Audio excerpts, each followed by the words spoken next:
సదస్సుకు సభాధ్యక్షత వహిస్తున్న BC intellectual forum రాష్ట్ర కూడా సర్పంచం అవుతామనంటే ఒక్కడు మాట్లాడే, ఒక్క అగ్రవర్ణ వాడు మాట్లాడే ఎందుకు? కారణం ఏంటి? ఏంటి కారణం? ఆనాడు స్వాతంత్రోద్యమ కాలంలో అంబేద్కర్ మనకి రిజర్వేషన్ల కోసం పోరాడితే అప్పుడు ఏమన్నారు అంబేద్కర్ని? మంగలి పని చేసే, ఎంటుకలు తీసే మంగళాయనకి చదువుకునే అవకాశం ఇస్తే క్షౌర పని ఎవరు చేస్తారో అని అడిగారు అగ్రవర్ణ. చెప్పులు కుట్ట ఆయన పరిపాలన చేస్తే చెప్పులు ఎవరు కుడతారని అడిగారు. కళ్ళు తీసే గౌడ్ల ఆయనకి చదువు నేర్పి ఆయన సర్పంచం చేస్తే కళ్ళు ఎవరు తీస్తారని అన్నారు. అంటే ఈ వర్ణ వ్యవస్థలో, ఈ కుల వ్యవస్థలో అణగారిన కులాలు, అట్టడుగు కులాలకి చదువు చెప్పిస్తే ఈ కుల వృత్తులు ఎవరు చేస్తారని ప్రశ్న మొదలుపెట్టింది అగ్రవర్ణ. అంటే మనకు చదువు వస్తే కుల వృత్తులు ఆగిపోతాయి. వాళ్ళ సేవకులుగా 3000 సంవత్సరాల నుంచి సేవ చేసినాం కదా, అది ఆగిపోతుంది. కాబట్టి ఆ జేఏసీకి వైస్ చైర్మన్ కేసీఆర్, ఆ జేఏసీకి ఇంకో వైస్ చైర్మన్ కిషన్ రెడ్డి, ఈ ముగ్గురు కలిసి తెలంగాణలో బీసీ ఎస్సీ ఎస్టీలలో ఒక సామాజిక విప్లవం వస్తుంది. కాబట్టి మన ముగ్గురం ఒక్కటి కావాలి.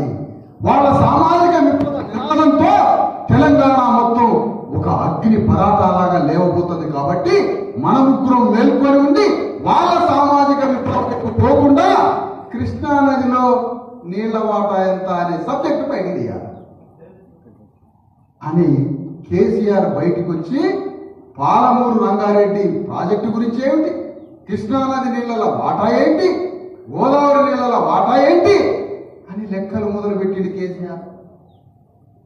ఎంత భయంకరమైన దోపిడీ ఈ మాట! ఎంత భయంకరమైన మాట ఇది!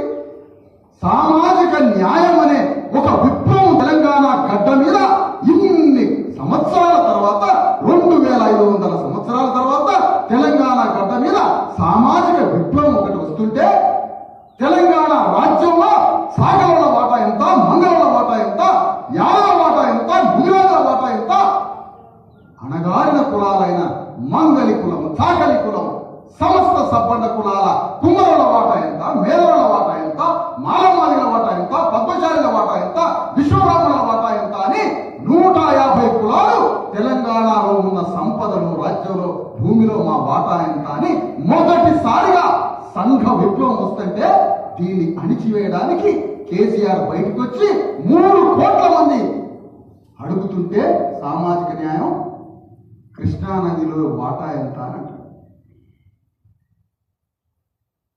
ఇంతకన్నా దొంగ, ఇంతకన్నా పెద్ద దోపిడీదారుడు, ఇంతకన్నా మాంత్రికుడు ఎవడైనా ఉంటాడా తెలంగాణలో? నువ్వు ఒక ప్రతిపక్ష నేతగా ఉండి సామాజిక విప్లవం వస్తుంటే ఈ సామాజిక విప్లవం వైపు మాట్లాడడానికి 42% రిజర్వేషన్ల గురించి మాట్లాడకుండా నువ్వు బయటకు వచ్చి కృష్ణానది నీళ్ల గురించి మాట్లాడతావా?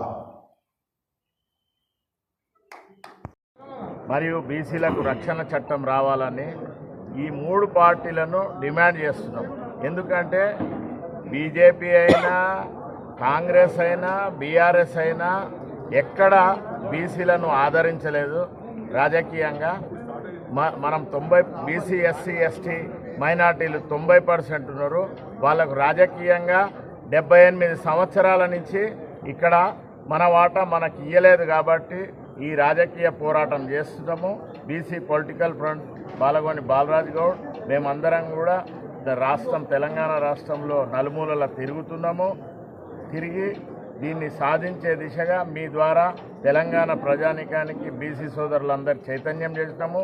మొన్ననే జరిగిన గ్రామ పంచాయతీ ఎలక్షన్లో 52% మేము 2 సంవత్సరాల నుంచి పనిచేస్తున్నాము. మరియు తెలంగాణ గౌడ కలుగీత సంఘాల సమన్వయ కమిటీలో కూడా మేమందరం అత్యధిక సభ్యులం ఉన్నాము. అన్ని కులాలను కలుపుకొని ఈ రాజకీయ పోరాటం చేస్తున్నాము. ముందు కూడా మేము బీసీల పార్టీ స్థాపించి మా వాటా మేము సంపాదిస్తాము.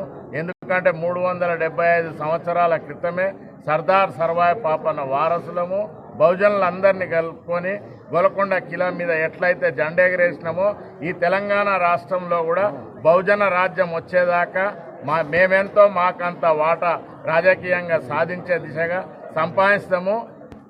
మేము 90% బడుగు బలహీన వర్గాలు ఉన్నారు. పెన్షన్ 4,000 ఇస్తా అని ఇప్పటి వరకు 2 సంవత్సరాలు జరిగినా కూడా పేద ప్రజలకు అది ఇవ్వడం లేదు. ఇట్లా వివక్ష చూపెడుతున్నారు. విద్య ఉద్యోగాలలో రాజకీయంగా కూడా వైద్యంలో కూడా మా వాటా మాకు ఇవ్వకుండా అంతా అగ్రవర్ణాలే దండుకొని పోతున్నారు. కాబట్టి అది సాధించే దిశగా మీ ద్వారా తెలంగాణ ప్రజలకు బడుగు బలహీన వర్గాలకు సామాజిక న్యాయం ఐకమత్యం చేసి సాధించే దిశగా పోరాటం చేస్తామని రిక్వెస్ట్ చేస్తాం. తెలంగాణ రాష్ట్రంలో ఎవరు ఆపినా ఆగనటువంటి ఉద్యమం బీసీ ఉద్యమం. ఇప్పటి వరకు తెలంగాణ రాష్ట్రంలో జరిగిన ఏ ఉద్యమం కూడా బీసీల కొరకు జరిగిన ఉద్యమం కాదు, కేవలం ఆధిపత్య కులాల కొరకు జరిగినటువంటి ఉద్యమాలు. 1948లో సాయుధ తెలంగాణ పోరాటం జరిగి 4,000 అమరులైతే మళ్ళీ రాజ్యాధికారం ఆధిపత్య కులాలకు పోయింది. అట్లాగే మలి దశ తర్వాత తుది దశ తెలంగాణ పోరాటంలో అనేక మంది బీసీలు అమరులైనా కానీ మళ్ళీ రాజ్యాధికారం ఓసీలకి పోయింది. ఇప్పుడు బీసీలు ఉద్యమం చేస్తున్నారు, తమ కొరకు చేస్తున్నారు. అందుకే బీసీలు పెద్ద ఎత్తున ఈ ఉద్యమంలో పాల్గొనాలి. రాబోయే కాలంలో రాజ్యాధికారం ఖచ్చితంగా సాధించుకోవాలి. 42% కాదు మన వాటా 61%. బహుజనుల వాటా మొత్తం తీసుకుంటే ఈ రాష్ట్రంలో 90% ఉన్నారు. ఈ 90% వాటా బహుజనులకు వచ్చేంత వరకు ఈ రాష్ట్రంలో మేము పోరాటం కొనసాగిస్తామని చెప్పి ప్రతి జిల్లాలో సమావేశాలు పెడుతున్నాం. ఇక్కడ మహబూబ్నగర్లో కూడా పెట్టాం. మహబూబ్నగర్ కూడా మొదటి నుంచి కూడా వెనుకబడ్డ తరగతులకు చెందినటువంటి జిల్లా. ఈ జిల్లా జనాభాలో కూడా దాదాపు 91%, 92% బహుజనులే ఉంటారు. కాబట్టి ఈ జిల్లాలో రాబోయే కాలంలో కూడా బహుజనులే అధికారం సాధించుకోవాలి.